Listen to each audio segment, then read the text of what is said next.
پیش ہے good morning JNK۔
صبح بخیر ناظرین، السلام علیکم۔ پروگرام گڈ مارننگ JNK کس أزکِس نشستس مز تۄہہِ سارنٕے وٕچھن والٮ۪ن ہُنٛد استقبال تہٕ خیر مقدم ٹیم گڈ مارننگ JNK کہِ طرفہٕ رٕژ رحمٕچ وۄمید ہٮ۪تھ یِمن مُبارک دۄہن تہٕ مُقدس دۄہن پٮ۪ٹھ یِہے استدا کہ یُتھُے تُہۍ پننہِ خٲطرٕ پننہِ اہلِ خانن خٲطرٕ دُعا ٲسِو کران، اَسہِ تہِ ٲسۍزیو پننٮ۪ن دُعاہن منٛز ضروٗر تہٕ ضروٗر شٲمِل تھاوان۔ ناظریٖن، ہر دۄہٕکۍ پٲٹھۍ آز تہِ أسۍ زٕ میزبان تُہنٛدِس خدمتس منٛز بہٕ نیاز بٹ تہٕ مےٚ سۭتۍ اسوُن دہان ہٮ۪تھ تہٕ شیریں بیان میٛٲنۍ بیٚنہِ اقرا۔ السلام علیکم۔ وعلیکم السلام نیاز بھائی، کیسے ہیں آپ؟ ٹھیک چھو؟ الحمدللہ میں بالکل ٹھیک ہوں۔ ماہ مبارک کا پاک اور بابرکت مہینہ چل رہا ہے۔ یہ مبارک مہینہ ہم سب کو مبارک، ہمارے دیکھنے والے ناظرین کو بھی مبارک۔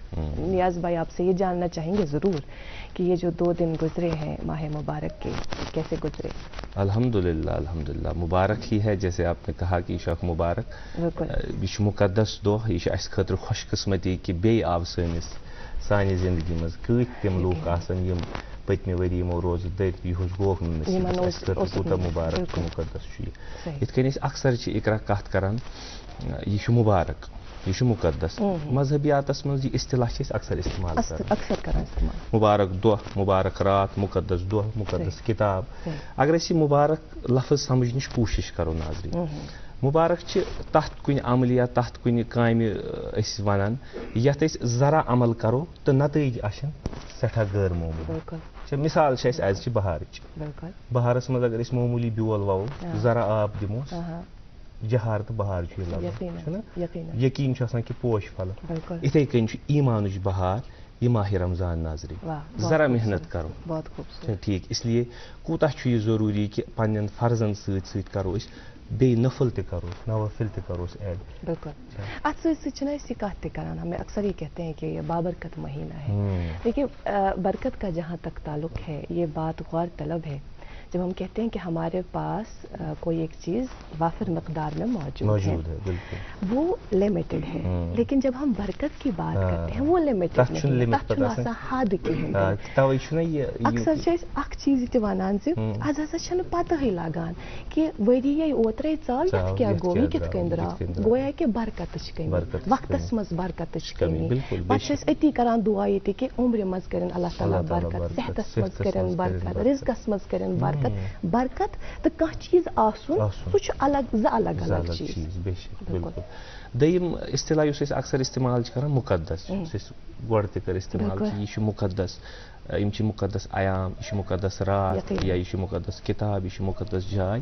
مقدس چھِ أسۍ تتھ چیٖزس ونان ناظریٖن یُس اللہ تعالیٰ ہن خاص آسہِ کوٚرمُت۔ یِتھ کٔنۍ أسۍ اگر أسۍ نٮ۪ماز پرو تتھ چھِ پنٕنۍ ثواب، مگر حرمینن منٛز نٮ۪ماز پرنہِ گژھو سُہ چھُ مقدس جاے، تتہِ چھُ زیادے پہمتھ۔ یِتھے کٔنۍ اللہ تعالیٰ ہن چھُ ووٚنمُت کہِ یِمن دۄہن چھِ یِم منسوٗب، یِم چھِ اللہ تعالیٰ سۭتۍ، یِم چھِ خاص کٔرمٕتۍ اللہ تعالیٰ ہن کینٛہہ دۄہ، یہِ رٮ۪تھ کوٚرمُت یقیٖنن، توے چھُ یہِ مقدس۔ انشاء اللہ الرحمٰن یُس یہِ مقدس، یُس یہِ مُبارک رٮ۪تھ چھُ، اتھ پٮ۪ٹھ ٲسِن اسہِ یِہے کہِ اللہ تعالیٰ دِیِن توفیٖق کہ اس کرو عمل تو بیٚیہِ پتہٕ یُتھُے پتہٕ غٲر رمضان یی یُس یہِ ایٖمانُک بہار اَسہِ لوٚگمُت آسہِ یہِ بہار گژھِ یُتھ آسُن کہ پتہٕ یِم اِنسانَس منٛز نفسی میٖلانات یِوان چھِ یا یُس أسۍ دُنیاہَس پٮ۪ٹھ زیادٕ ترجیح دِوان چھِ تِم گژھن اَسہِ تیٖتۍ کم کہ اَسہِ روزِ غٲر رمضانَس منٛز تہِ یُتھُے معموٗل کہ سون یُس یہ ذہن چھُ یہ روزِ معروٗفسٕے کُن منکرس کن. انشاءاللہ ہم تو بہتری کی ہی دعا کریں گے. اور ساتھ ہی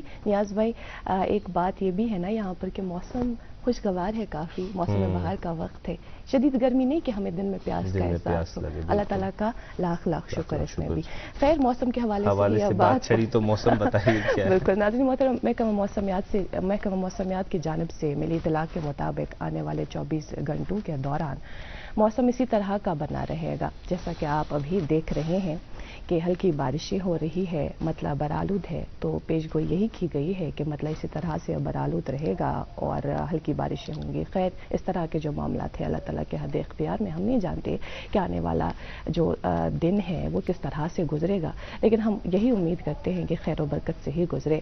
اس کے ساتھ ساتھ ہم اب تک ٹیمپریچر بھی پہنچاتے ہیں درجہ حرارت کے حوالے سے بات کریں تو سری نگر میں دن کا زیادہ سے زیادہ 11 ڈگری سیلسیس, جموں میں 22 ڈگری سیلسیس اور لیہ میں 2 ڈگری سیلسیس رہنے کی توقع ہے. اور ناظرین محترم آپ کو اس کے ساتھ ساتھ انتظار یہ بھی رہتا ہے کہ ہم آپ تک ٹریفک اپڈیٹس بھی پہنچائیں. کل بھی ہم نے ان سے رابطہ قائم کیا اور انہوں نے ہمیں یہ معلومات دی کہ آج جو NH44 ہے جو سری نگر قومی شاہراہ ہے وہ ٹریفک کی نقل و حرکت کے لیے بند ہی رہے گی. تب انہوں نے یہ کہا تھا ہم سے کہ جو رامبن کیفٹیریا موڑ ہے وہاں پر پسیہ گرانے کی وجہ سے اس طرح سے ہمیں یہ قدم اٹھانا پڑا. آج ہم نے صبح اپڈیٹ حاصل کرنے کی پھر سے کوشش کی تاکہ ہم آپ تک فریش اپڈیٹس پہنچائیں, تو انہوں نے ہمیں سیم یہی اطلاع دی کہ جب تک راستہ صاف نہیں ہوتا تب تک ٹریفک بحال نہیں ہوگا. اسی لیے ہم آپ سے یہی درخواست کرتے ہیں کہ رخت سفر باندھنے سے پہلے آپ ایک دفعہ ٹریفک کنٹرول یونٹ سے رابطہ ضرور قائم کریں. جی اکثر اکرا پانوین کت کران تو مگر ات کتھ تیوت مول آسان کی چونکہ تیت معتبر آسان کہین تو موجود اس انتظام آسان کورمت سال آسان انمت پنس یت سٹوڈیوس مز مہمان یم معتبر شخصیت آسان یم کت کران تو اس تہ روشناز گژھان تہ تام تہ واتران سن وت تہ تہذ وت تہ گاشراوان. ناظرین آز یم مہمان سنس یت سٹوڈیوس مز تشریف فرما تم ہمہ جہت شخصیت.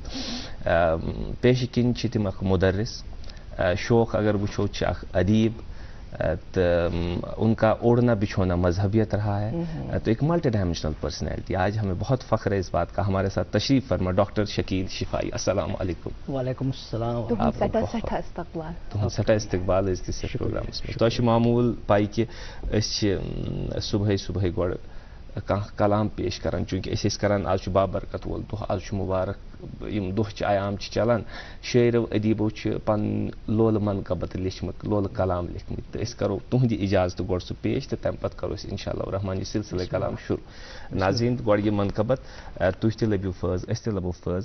تمہ پتہ یم سن خاص مہمان ڈاکٹر شکیل شفائی صٲب یمن ست کرو اس تعارف تہ زانو اس پتہ کت بات آز کیا موضوع روز تت پہ تہ کرو انشاءاللہ الرحمن کت. قیام پران لا الہ الا اللہ, لا الہ الا اللہ, لا الہ الا اللہ, لا الہ الا اللہ.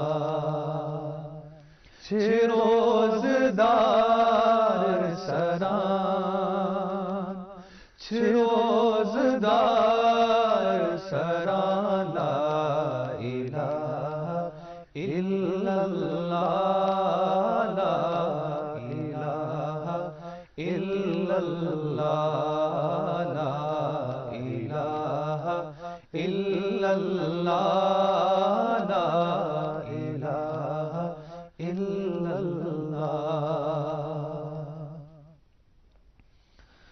فلک کران مبارک, زمین کن خلقن, فلک کران مبارک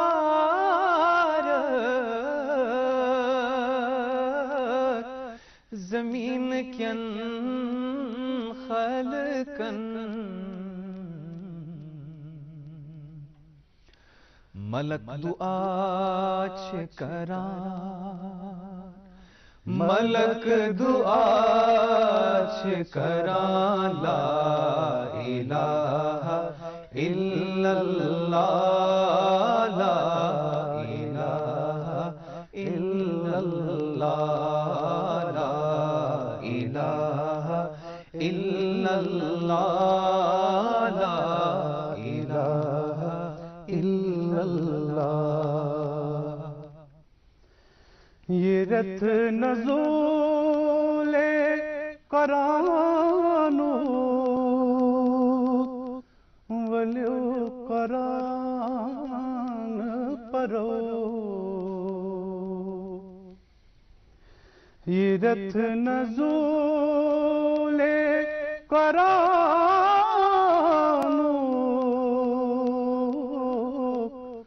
ولیو قرآن پرو،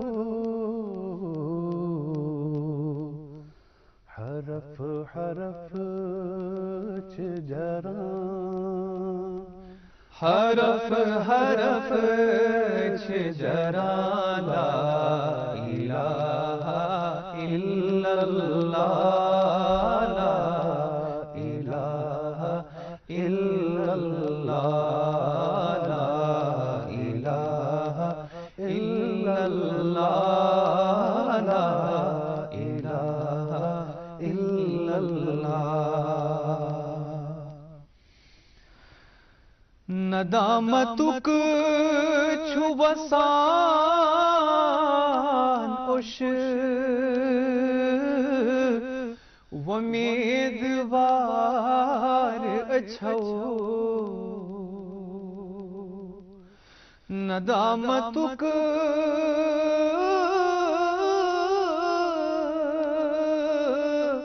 چھو وسان اش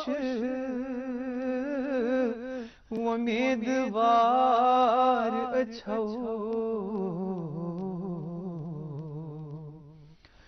چھزار پار کران، چھزار پار کران، لا الہ الا اللہ، لا الہ الا اللہ، لا الہ الا اللہ، لا الہ الا اللہ۔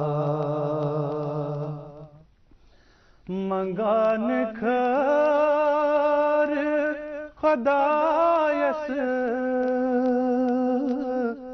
چھیت رتس مومن، منگان کھر خدایس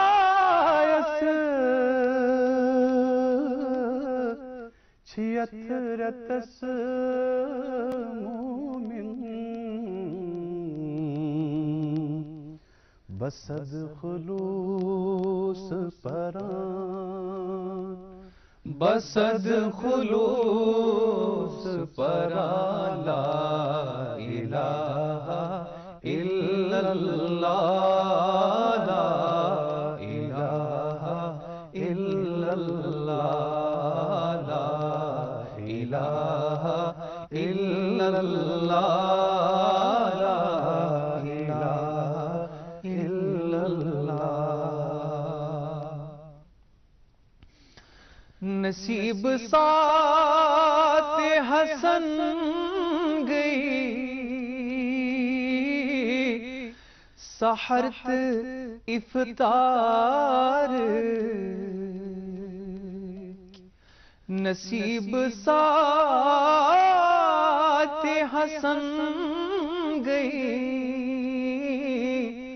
سحرت افطار،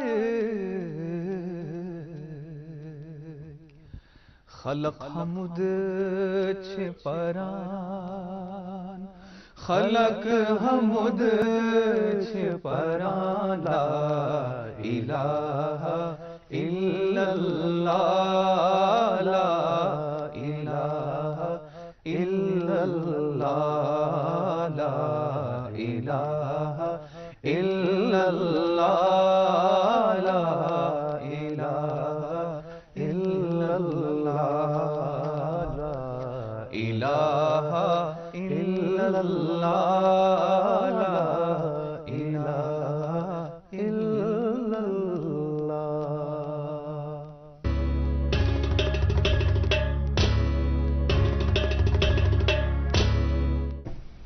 ناظرین تُہۍ چھِو وٕچھان پروگرام گُڈ مارنِنٛگ JNK تہٕ یہِ منقبت أسۍ پیش کران تجمل نذیٖر تہٕ توفیق بشیٖر بڑٕ اِنابت سان بڑٕ عٲجزی سان أکِس پُرستر انداز منٛز سٮ۪ٹھاہ شُکر گُزار تُہٕنٛدۍ أسۍ تجمل صٲب توفیق صٲب اللہ تعالیٰ دیٖنو تۄہہِ امیُک اجر آمیٖن یا رب العالمیٖن. ناظریٖن تۄہہِ چھُ معلوٗم اَسہِ سۭتۍ آز تشریٖف فرما ڈاکٹر شکیل شفایی.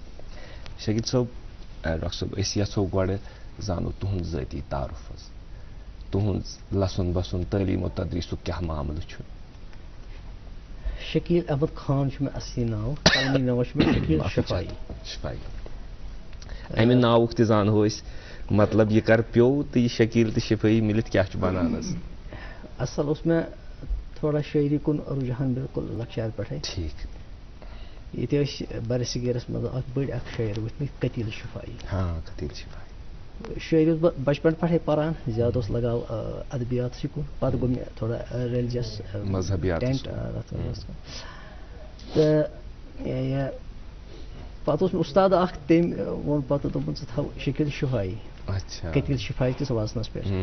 گۄڈٕ اوس بہٕ زیادٕ سیٖریس اتھ مُتعلق کینٛہہ تہٕ مگر پتہٕ گوٚو یہِ جُزوے لایق. بڑا خوٗبصوٗرت ہے شکیل شفایی. وۄنۍ چھِ امی ناوٕ تقریٖباً سٲری زانان. یوٚتتھ تانۍ زن بہٕ چھُس اصلی بُنیٲدی چھِ شہیٖد گنجِکۍ, ٹھیٖک, لیکن وٕنکٮ۪نس چھُس بہٕ بسان پٲرِم پورِ. تعلیٖم چھِ مےٚ کٔرمٕژ ییٚتٮ۪ن زن اَسہِ مقٲمی مدارِس چھِ سکوٗل تِمنٕے منٛز حٲصِل. گریجویشن کوٚر مےٚ, پتہٕ اوس گریجویشن پتہٕ گٔے مےٚ تھوڑا بہت اتھ ادبیاتس تہٕ ریلِجن مذہبیاتس کُن واریاہ زیادٕ دلچسپی. پتہٕ اوس کینٛژس کالس بہٕ معہدس انٛدر پران عربی بیٚیہِ تھوڑا اسلامک سٹڈیٖز تہٕ اردوٗ ادب اوس چوٗنٛکہِ گۄڈٕ پٮ۪ٹھے أتھۍ سۭتی تہٕ اللہ تعالیٰ ہن یوٚژھ پتہٕ گٔے فضیٖلت تہِ گٔے اسلامیاتس منٛز. بیٚیہِ گوٚو MA عربِک MA اردوٗ, پتہٕ گوٚو مےٚ PhD اردوٗ تہِ. PhD کوٚروٕ تۄہہِ اردوٗوس منٛز؟ بِلکُل. تہٕ تمہِ پتہٕ گوس بہٕ جاب گوٚو مےٚ, پتہٕ بہٕ تہِ لیکچرر. وٕنکٮ۪س چھُس بہٕ سیٖنیر لیکچرر ڈپارٹمنٹ آف ایجوکیشنس اندر کٲم کران. سینئر لیکچر اس وقت بحیثیت سینئر لیکچرر ابھی آپ اپنے فرائض انجام دے رہے ہیں ایک مخصوص ادارے میں. ہم جاننا چاہیں گے یہ ایک جو سفر جو مختصراً آپ نے اس تعلق سے فرمایا, ہم چاہیں گے کہ آپ اس سفر کے تعلق سے بھی بتائیں کہ کیسا رہا یہ سفر لیکچرر کا یا بحیثیت مدارس. میں کہوں گا کہ اصل میں ٹیچنگ میرا پیشن ہے, یعنی میرے اندر ہی ایک ٹیچر ہے جو ہمیشہ باہر آنا چاہتا ہے, سامنے آنا چاہتا ہے. لہٰذا جب میں اس شعبے میں نہیں تھا, پیشے میں نہیں تھا, تب بھی میں ٹیچر ہی تھا, تبھی میں بچوں کو پڑھاتا ہی تھا. جب بھی وقت ملتا صبح شام سری نگر کے اطراف پہ میری دروس کا سلسلہ بھی تھا, اور گھر میں بھی آتے تھے بچے, اور اردو عربک اور اسلامک اسٹڈیز کے حوالے سے کچھ تھوڑی سی خدمات جو اللہ نے چاہا تو ایسا کر سکا میں.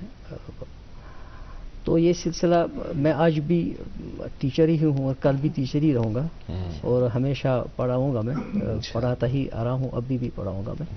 تو یہ میں بائی چانس نہیں ہوں, دس از بائی چوائس. میں پہلے سے ایک جاب میں تھا, was working in the court, then I left that job.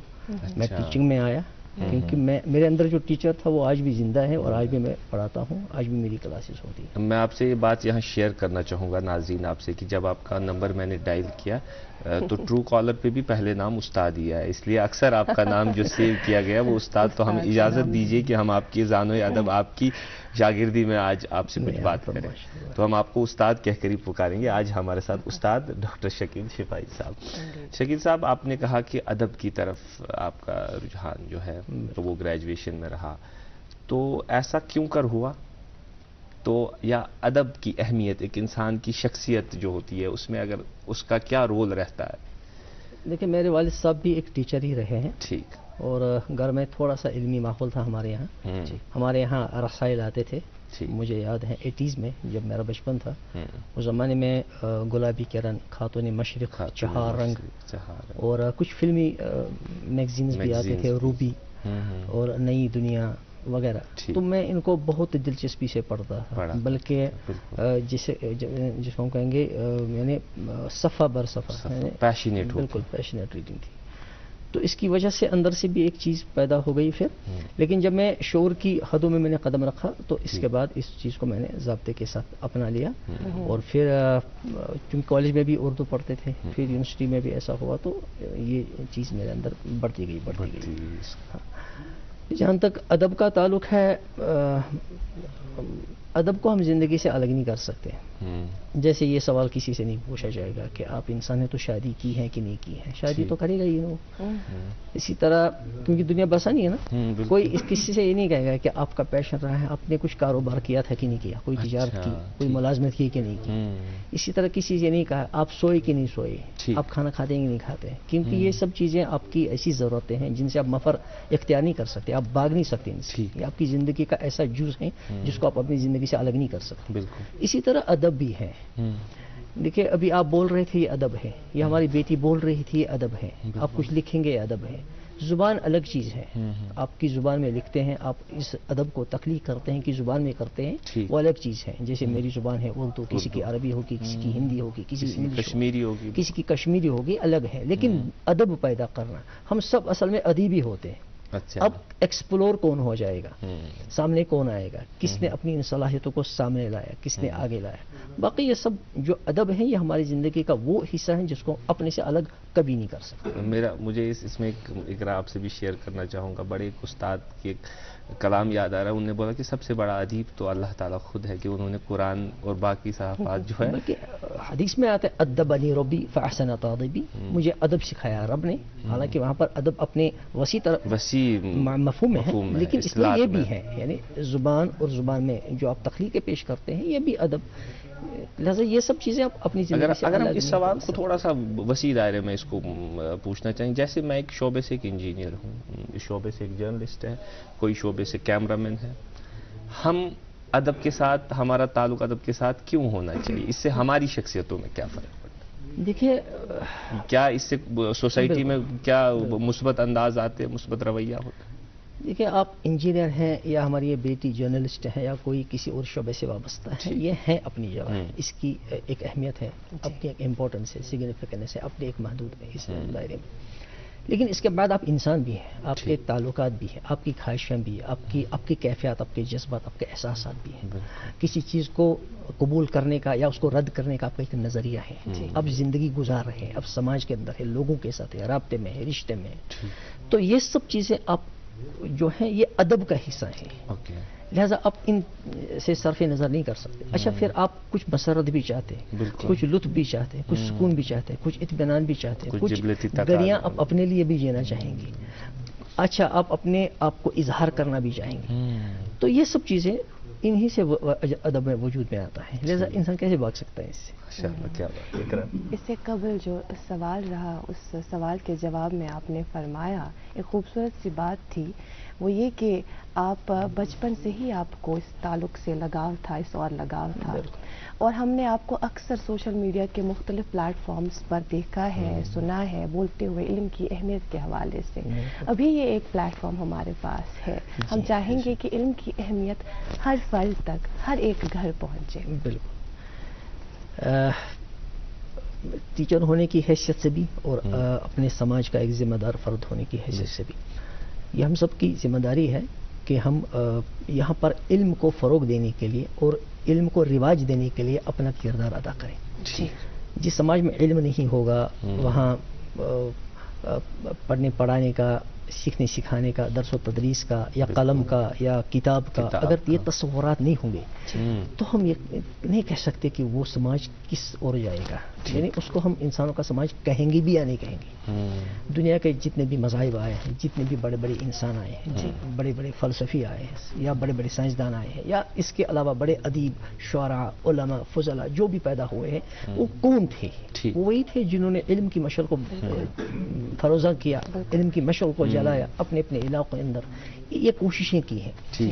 میں اس کو تعبیر کروں گا، میں کہوں گا کہ انسان جو ہے علم کے بغیر وہ انسان ہی نہیں ہے.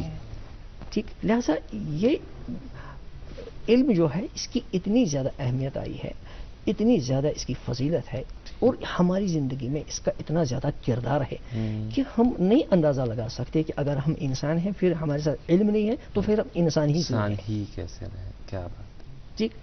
دیکھیں یہی بات ہمیں ممتاز کرتی ہے, الگ کرتی ہے دوسری مخلوقات کے لیے. فرشتوں پہ انسان کو جو فضیلت ہوئی علم کی بنیاد پر ہی ہے. سجدہ کروایا ان سے علم کی بنیاد پر کروایا. علامہ آدم الاسماء کلھا, وہ ملائکہ اگر ہم بنے تو علم کی بنیاد پر ہی بنے. اب اسی چیز کو ہم اپنی ذات سے, اپنے سماج سے, اپنے گھر سے, اپنے ماحول سے, اپنے معاشرے سے الگ کریں گے, پھر ہمارے پاس کیا ہے؟ پھر تو دوسرے جانوروں کی طرح جانور ہی ہوں گے. تو یہ چیز جو ہے اس میں کوئی کمپرومائز نہیں. اگر ہم اس بات کو اور ذرا وسیع کریں کہ چونکہ آج کل علم کا, ٹیکنالوجی کا تو دور ہے, لیکن وہ گہرائی علم میں جو کتاب پڑھنے کی وجہ سے آتی تھی, جو ہمارے جیسے آپ نے کہا کہ آپ کے گھروں میں کچھ رسالات تھے آپ پڑھتے تھے, آج کل ذرا سا ہم نے انٹرنیٹ دیکھ لیا, ذرا سی سطحی طور پر انفارمیشن دیکھ لی اور جو گہرائی تھی وہ رہ جاتی. اس کے بارے میں آپ کا کیا خیال اور کیا ہونا چاہیے؟ یہ ایک عالمی مسئلہ ہے, خود ہمارے کشمیر کا ہی مسئلہ نہیں ہے, ٹھیک, بلکہ پورے ہندوستان کا ہی مسئلہ ہے, بلکہ برصغیر کا, بلکہ پوری دنیا کا مسئلہ ہے. میں بھی پڑھ رہا تھا پچھلی دنوں انگلینڈ کے اندر یہ پریشانی ہے ان کا جو یوتھ ہے وہاں پر جو پڑھنے کی جو یعنی اس کا تناسب جو ہے, ریٹ جو ہے, ہاں وہ کم ہو گئی ہے. امریکہ کی کئی ریاستوں میں ایسا ہوا ہے. حالانکہ ابھی وہ کتاب سے پوری طرح ڈیٹیچ نہیں ہے, وہ پڑھتے ہیں کتابیں بھی, لیکن یہ کہ ہے پریشانی ان کو. اور یہاں ہندوستان کے اندر بھی بہت ساری ادبی انجمنیں ہیں, چاہے ہندی کی ہوں یا اردو کی ہوں, وہ اس حوالے سے بڑے متفقر ہیں. انہوں نے کئی سیمینارز کیے اور کئی پروگرامز کیے. انہوں نے بیک ٹو بک, کتاب کی طرف واپسی, پستک کی طرف واپسی. تو اس طرح کی کوششیں ہو رہی ہیں اور زیادہ کوششیں ہونی چاہیے. اس کا مطلب یہ ہوا کہ جو انٹرنیٹ ہے, فیس بک ہے, یا جو بھی سوشل میڈیا ہے, اس کے جو ذرائع ہیں, اس کی جو مختلف شکلیں ہیں, یہ ہمیں یقیناً معلومات سے نوازتے ہیں. بالکل یہ ہمارے لیے ضروری ہے اور چینجنگ ٹائمز کے ساتھ ہمیں اپنے بیہیویئر میں, ایٹیٹیوڈ میں اور کام کرنے کے لیے ڈال دینا چاہیے, چینج لانی ہے. ہم اس سے انکار نہیں کر سکتے. لیکن ایک چیز ہے کہ جس کو ہم کہتے ہیں ڈیپتھ آف نالج, جس کو ہم کہتے ہیں علم کا تعمق, علم کے اندر گہرائی, وہ آپ کو کتاب دے گی. کتاب سے باہر اور کوئی چیز نہیں دے گی.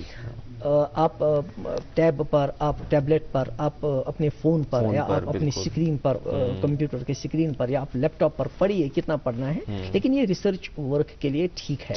لیکن if you want to gain the knowledge with depth, آپ کے لیے کتاب کے بغیر اور کوئی چارہ نہیں ہے.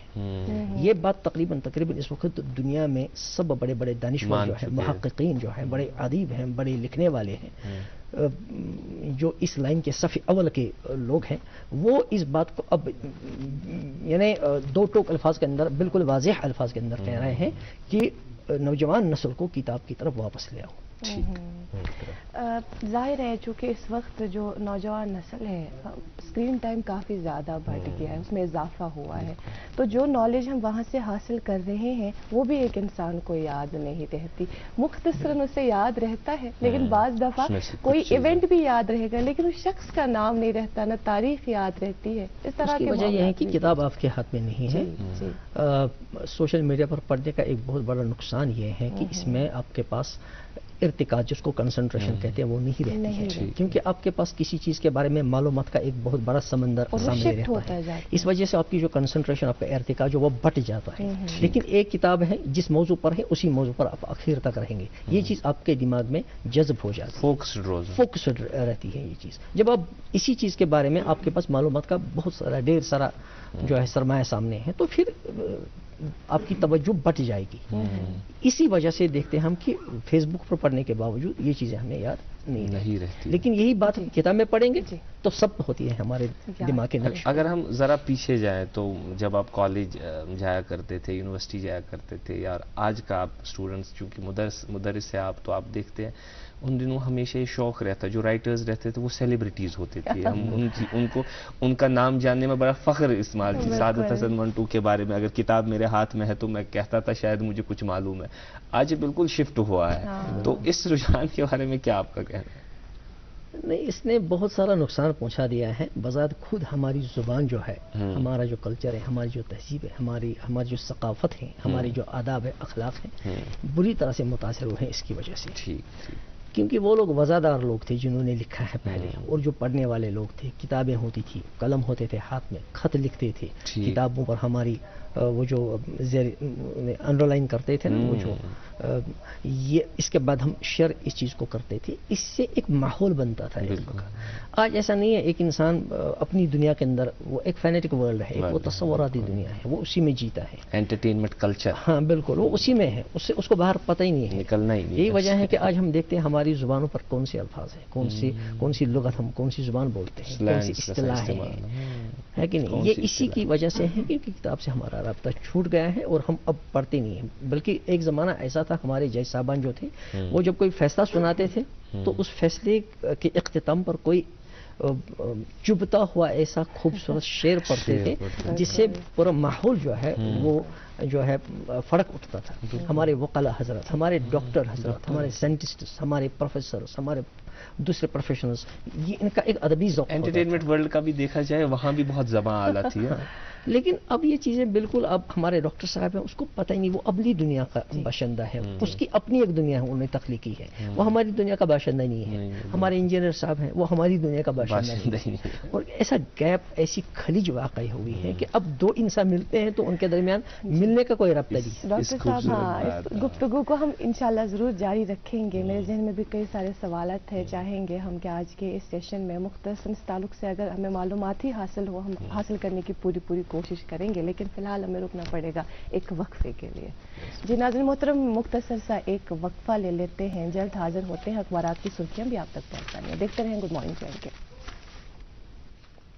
کوسے قضا کے رنگوں سے بھرا ہر خاتون کے خوابوں کا آئینہ، سہیلی کی مہندی، بہن کی بارات، بھائی کا ولیمہ یا پھر اپنا نکاح، ہر خاص و عام موقع کو یادگار بنانے کے لیے آ چکے ہیں U R jewellers the bridal lounge, جہاں صرف دلہنوں کے لیے نہیں بلکہ سب کے لیے lehengas, gowns, Pakistani suits, juttis, clutches اور رینٹل برائڈل لہنگاز دستیاب ہیں. U R jewellers the bridal lounge, Qadi Kadal, Nalamar road, سری نگر.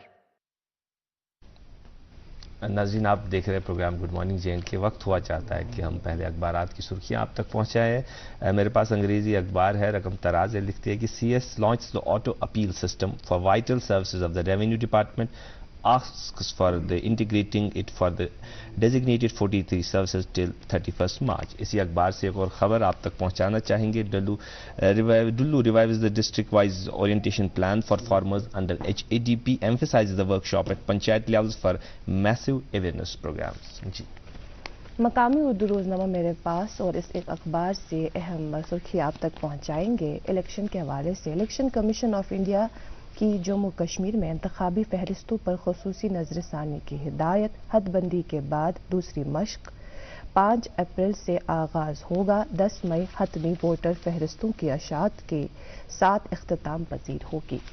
جی میرے پاس اردو اخبار ہے، لکھتے ہیں کہ گزشتہ سال جموں اور سری نگر شہرہ پر تقریباً 650 سڑک حادثات رونما اور 29 اموات ہوئے ہیں. سڑک استعمال کرنے والوں کی حفاظت کو یقینی بنانا اور حادثات اور ہلاکتوں کو کم کرنا ہماری ترجیحات. وزارت ٹرانسپورٹ. جی ایک اور مقامی اردو روزنامہ میرے پاس، اور اس اخبار سے بھی اہم سرخی آپ تک پہنچائیں گے. سول سیکریٹریٹ سری نگر اور جموں میں اب 6 دن کام کاج جاری رہے گا. 5 دن کام کی روایت ختم، عنقریب احکامات صادر کیے جا رہے ہیں. جی میرے پاس انگریزی اخبار ہے، اس میں خبر کے ساتھ ساتھ 2 بہت خوبصورت تصویریں چھپی ہے. میں اقرا شیئر کرنا چاہوں گا. پہلے اس کی ہیڈ لائن یہ oblivious of today's high tech life Sehar Khan's keep the date with the Ramzan. Sehar Khan آج تہ نیران اسہ ہشار کران، یمو وٲژ ساس ؤریو پہ خدمت کران، تو آز ہتھ بدیو ؤریو پہ آج تم تتھے کن نیران تمی روایت. بہت خوبصورت تصویر ہے، یہ ڈول بجا رہے ہیں سحر خانی. وی wait for the 11 months for Ramadan to come, as whatever people donate to us at the end of the holy month, it provides for our families, for the entire family. ایک اور تصویر اسی حوالے سے چھپی ہے جو بہت خوبصورت ہے، اور اس کی جو سب ٹائٹل ہے میں پڑھنا چاہوں گا. Children having the fun time inside Srinagar Jamia Masjid where thousands of the devotees offered prayers on the first Friday of the holy month of the Ramadan. یہ فوٹو جو چھپی ہے اس سے مجھے اپنا بچپن یاد آیا کہ آز وچھو تھی اقرا آز کۭژاہ نعمت چھِ آسان اَسہِ دسترخانس پٮ۪ٹھ مےٚ اوس راتھ شامس ناظریٖن یاد پیوان کہ اَسہِ پَزِ سٮ۪ٹھاہ شُکر گُزار روزُن اللہ تعالیٰ منٛز بازرس منٛز کۭژ وٕسعت چھِ ییٚلہِ یِم بچہِ یتھ پٮ۪ٹھ گِنٛدان ٲسۍ مےٚ پیوٚو یاد لۄکچارس منٛز ٲسۍ أسۍ تِم زٕ کھٔزٕر یِمن چھُوارِ مِلتے تھے تیوٗت خۄش اوس گژھان پتہٕ ٲسۍ تِم دۄہس چندس تھاوان تِمن رٲچھ کران یا اگر پتہٕ افتیارس مسجد منٛز کن شربتس زیادٕ کھوٗپرٕ درٛایو زن ٲس عیٖد سۄے آسان باسان. اچھا ایک بات پوچھوں میں یہ ایسے لائٹر نوٹ میں یم سات تُہۍ لۄکٕٹۍ ٲسِو نا چھُنا پتہٕ گرِ ونان کہِ اَسہِ ہسا چھُ روزدر ژوٗر چھُ زانٛہہ کینٛہہ کھیوٚمُت. وہ بچپن کی باتیں اب آج نہ شیئر کرائیے کبھی اور کریں گے. اچھا چلیے ٹھیک ہے.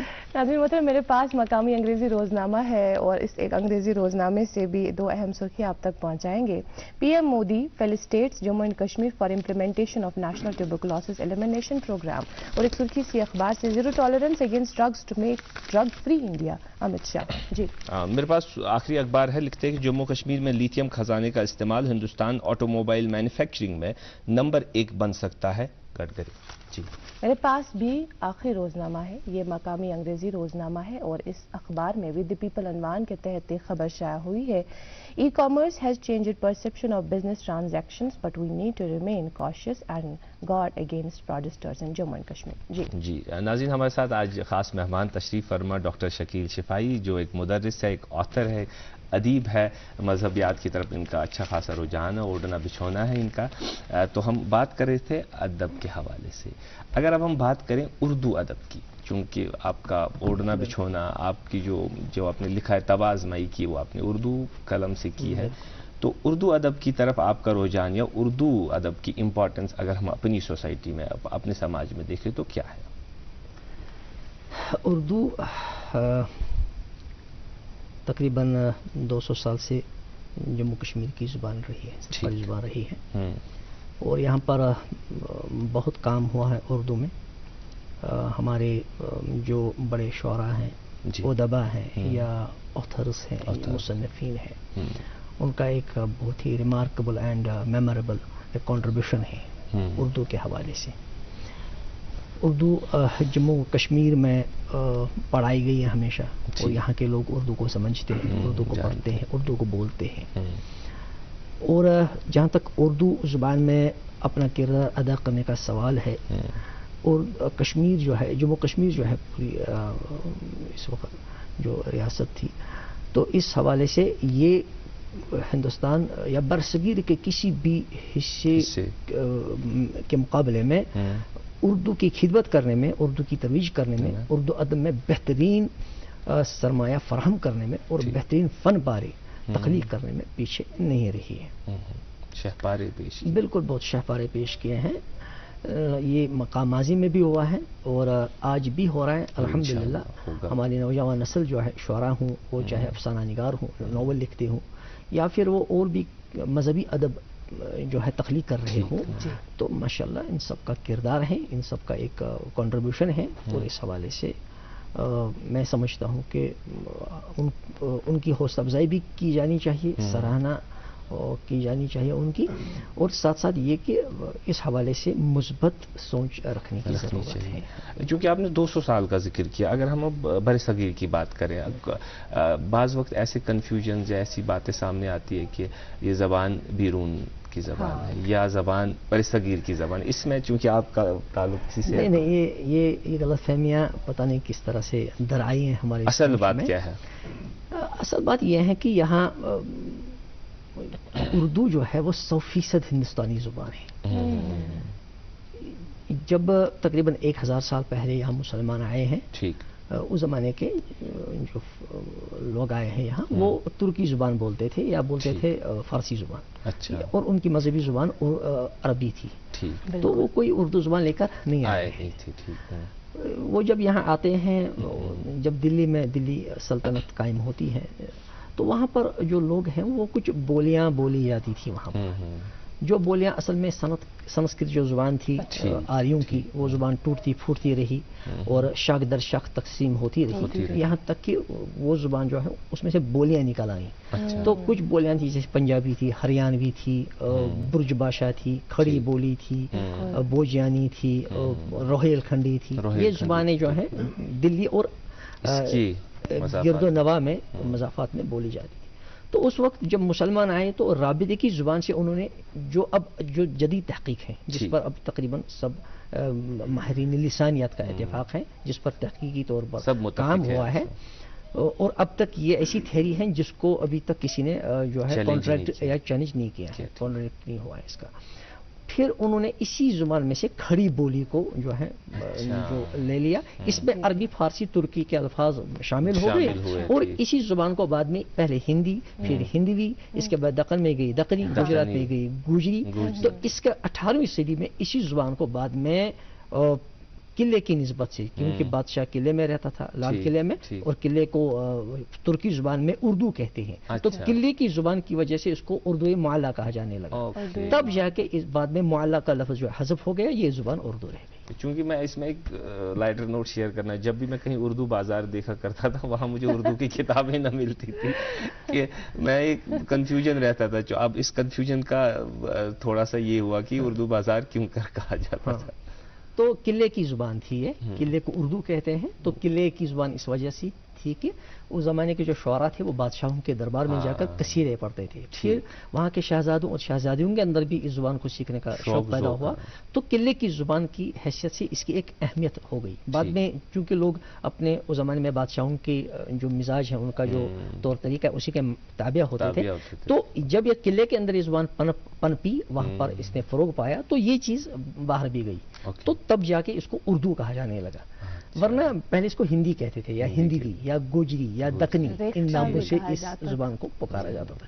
18ویں صدی میں زبان کا نام اردو پڑ گیا، تب جا کے پھر نظم اور نثر میں جو کارنامے اب ہیں یہ وجود میں آئے، تو لہٰذا یہ زبان کوئی باہر سے آئی ہوئی کوئی زبان نہیں ہے، کھڑی بولی سے اٹھی ہے، کھڑی بولی یہاں کی مقامی زبان رہی ہے، تو اسی وجہ سے جب یہ زبان فروغ پائی، رائج پذیر ہوئی، تب سب لوگوں نے اس میں اپنا کردار ادا کیا، وہاں کوئی مذہب کی کوئی تخصیص نہیں کی، جیسے مسلمانوں نے اپنایا اس زبان کو بولا، ہندوؤں نے بھی بولا، عیسائیوں نے بھی بولا، سکھوں نے بھی بولا، تمام مذہب کے لوگ یہاں پہ لنگوا فرینکا اس کو کہتے ہیں، یعنی language spoken and understood by the whole community, by the whole people of a nation.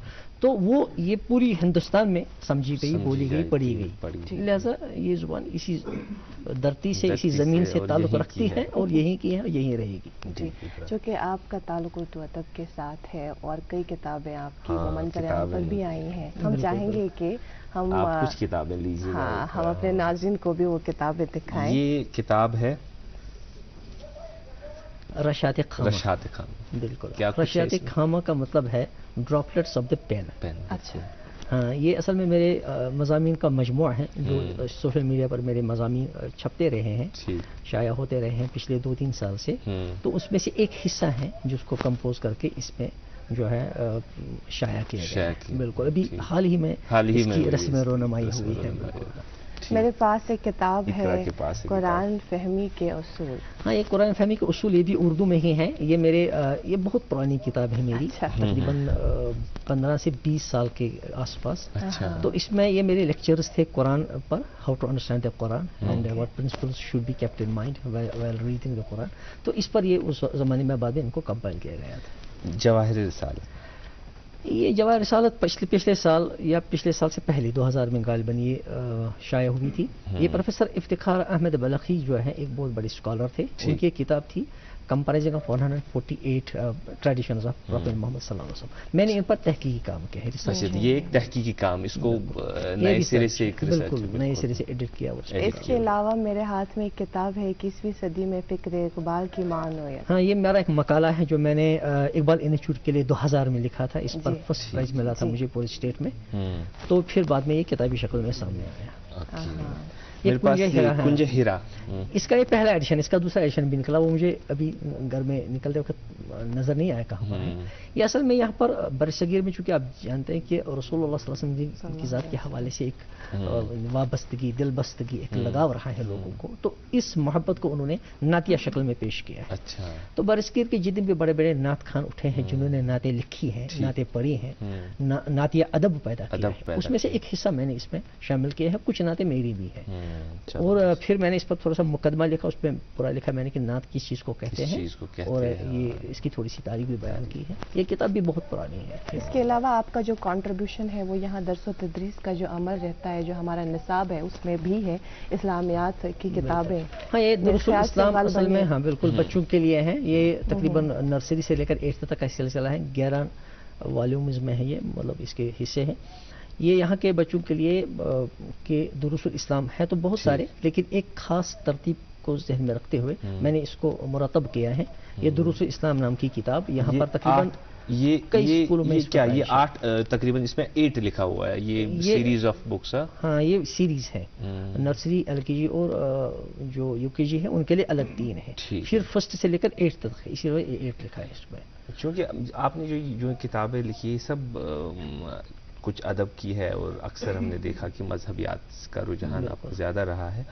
اگر ہم اب اردو زبان کی بات کریں یا اردو ادب کی بات کریں، اور اس میں اردو جاننا کتنا ضروری ہے کہ مذہبیات کی یہ ایک اعلیٰ زبان بن چکی ہے، کیونکہ بہت بڑے عالم اس میں پیدا ہوئے ہیں. اگر آپ کو مذہبیات کے ساتھ اچھا تعلق ہو، انکلینیشن ہو، تو اردو جاننا کتنا ضروری ہے؟ بہت ہی. بلکہ امر واقع یہ ہے کہ اردو کے بغیر آپ آج کے تناظر میں، آج کا جو نیریٹو ہے، اس میں آپ اردو کے بغیر مذہب سمجھ ہی نہیں سکتے. اچھا، بالکل.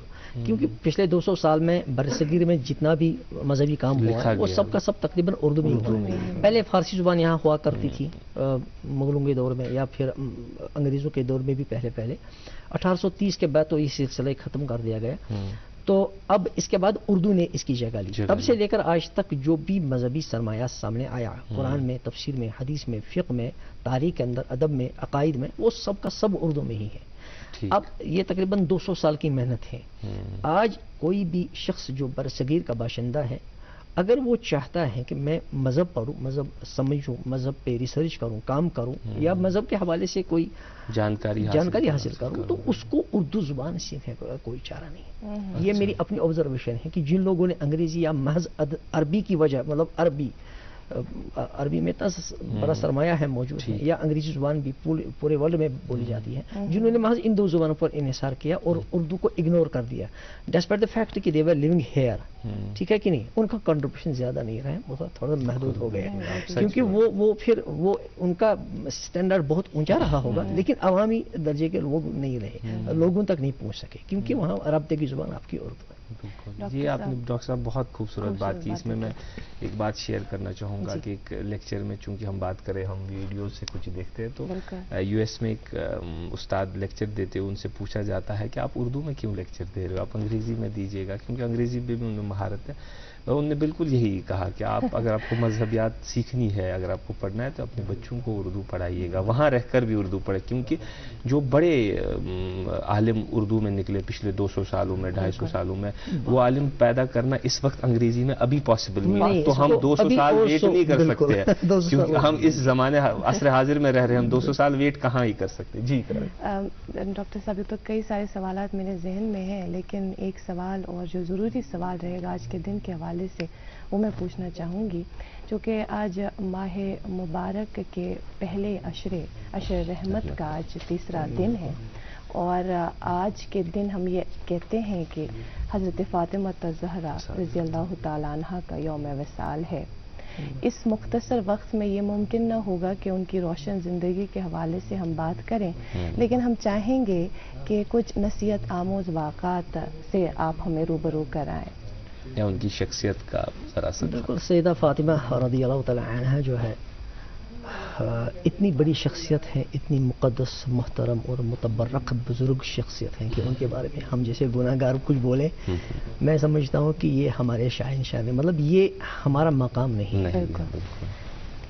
ان کے ساتھ جس کے علامہ اقبال نے کہا بہت خوبصورت فارسی میں انہوں نے کہا کہ مریم کے ساتھ ہماری نسبت عیسیٰ کے ماں کی ہونے کی وجہ سے وہ ہے، قرآن میں ہے، ان کا ذکر ہے، بڑی مقدس عورت ہے. لیکن سیدہ فاطمہ کے ساتھ ہماری نسبتیں 3 ہیں. اچھا. یہ رسول اللہ صلی اللہ علیہ وسلم کی بیٹی بھی تھی، یہ سیدنا علی رضی اللہ تعالی عنہ کی زوجہ تھی، اور یہ حسن حسین جنت کے پھولوں کی والدہ تھی. 3 نسبتیں ہیں، ایسی مقدس خاتون، ایسی متبرک خاتون، ایسی عظمت والی خاتون، ایسی شرف والی خاتون، ایسی تقدس والی خاتون جس کے نام کے ساتھ ہی انسان کا پورا وجود اور روحانیت میں غرق ہو جاتا ہے. ان کے بارے میں ہم کیا کہیں گے؟ ان کا سب سے بڑا اعزاز خود کے رسول اللہ صلی اللہ علیہ وسلم کی لخت جگر ہے. انہوں نے فرمایا فاطمہ بدعۃ منی، میرا ٹکڑا ہے فاطمہ، مجھ سے الگ تھوڑی ہے. ان کا یہ مقام ہے کہ جنت کے اندر تمام عورتوں کی سردار ہوں گی، سیدۃ النساء اہل الجنہ، ہے کہ نہیں؟ لیکن اس کے بغیر بھی ان کی شخص کے اندر بہت سارے ایسے پہلو ہیں جو اٹریکٹ کرتے ہیں. بلکہ میں پڑھ رہا تھا ان کے بارے میں ایک بار کہ ان کے جو یہ عرب کی خواتین میں زبان کے اعتبار سے فصیح ترین زبان تھی ان کی، بڑی فصاحت بلاغت تھی ان کی زبان کے اندر. چنانچہ ایک عالم اٹھے ہیں، انہوں نے ایک کتاب لکھی ہے بلاغات النساء. بلاغات النساء میں انہوں نے ان عورتوں کا ذکر کیا ہے جن کی زبان جو ہے عربی زبان کے اندر بڑی فصیح بلیغ رہی ہے، جن کے خطبے، جن کے اشعار، جن کے جملے، جن کی کہاوتیں، کہانیاں جو ہے عربی ادب کا بڑا حصہ رہی ہیں. ان میں انہوں نے سیدہ فاطمہ رضی اللہ تعالی عنہا کا بھی نام لیا ہے. انہیں لکھا ہے کہ بلکہ ان کے جو خطبے تھے وہ آل ابی طالب جو ہے، ابو طالب کی جو اولاد ہے، ان میں وہ سکھائے جاتے تھے خطبے، وہ تاکہ ان کی زبان اچھی ہو. ایسی جو ہے عربی فصیح بلیغ عربی جو بولتی تھی. خود بخاری کے اندر، مسلم ترمذی کے اندر بعض روایتیں ہیں جب انہوں نے رسول اللہ صلی اللہ علیہ وسلم کا مرثیہ کہا ہے، جب رسول اللہ صلی اللہ علیہ وسلم نے وصال کیا تب سیدہ عائشہ، سیدہ فاطمہ رضی اللہ تعالی عنہا جو ہے انہوں نے کچھ مرثیہ کہے، اس وقت کچھ اشعار کہے، کچھ باتیں کہی ہیں رسول اللہ صلی اللہ علیہ وسلم کے وصال پر، غم کی وجہ سے، اس درد کی وجہ سے جو ان کو لگ گیا تھا اس وقت. وہ جو ہے وہ اتنا مؤثر ہیں کہ آج بھی جب اس کو پڑھتے ہیں نا تو دل چھلنی ہوتا، آنکھوں سے آنسو بہتے ہیں. مطلب اتنا درد ہے ان کے اندر. ایسی زبان، ایسی الفاظ، ایسی نشست الفاظ کی، ایسی در و بست الفاظ کی، ایسی فصاحت اور بلاغت. یہ پہلو جو ہے اس پر بہت زیادہ کام ہونا چاہیے کہ یہ ایک روحانی اعتبار سے، مذہب کے اعتبار سے، تقدس کے اعتبار سے تو ان کا درجہ بہت ہی بلند ہے، لیکن بہت بڑی عالمہ بھی تھی. اپنی دوسری جہت آج اس پر جو ہے کام ہونا چاہیے. ان کے جو خطبے ہیں ان خطبوں کو سامنے لانا چاہیے. ہاں بالکل. اور اس میں دو رائے نہیں کہ ہماری تمام خواتین کے لیے اسوہ ہیں، ان کے لیے یہ رول ماڈل ہے. جب بھی ہم کہتے ہیں بھائی ہماری عورتیں آج فاطمہ جیسی نہیں ہیں، فاطمہ جیسی نہیں ہے، تو فاطمہ میں کیا تھی؟ کیونکہ فاطمہ میں ہر وہ چیز تھی جو ایک عورت کو عظیم بنا سکتی ہے اور شرف بخش سکتی ہے. جب ہماری بیٹیاں پیدا ہوتی تو یہی کرتے کہ فاطمہ جیسی ہو. تو اس کا مطلب یہ ہمارے لیے رول ماڈل ہے، ہمارے لیے اسوہ ہے، قدوہ ہے. ٹھیک ہے نا؟ تو یہ ان کی فضیلت ہے ماشاءاللہ. بہت ساری حدیثیں ہیں، بلکہ ان کے ساتھ بعد میں رسول اللہ صلی اللہ علیہ وسلم نے کچھ تسبیحات ان کے ساتھ، تسبیحات فاطمہ کہتے ہیں. تسبیحات فاطمہ کا مطلب ہے کہ رسول اللہ صلی اللہ علیہ وسلم نے ان کو کچھ تسبیحات سکھائی تھی.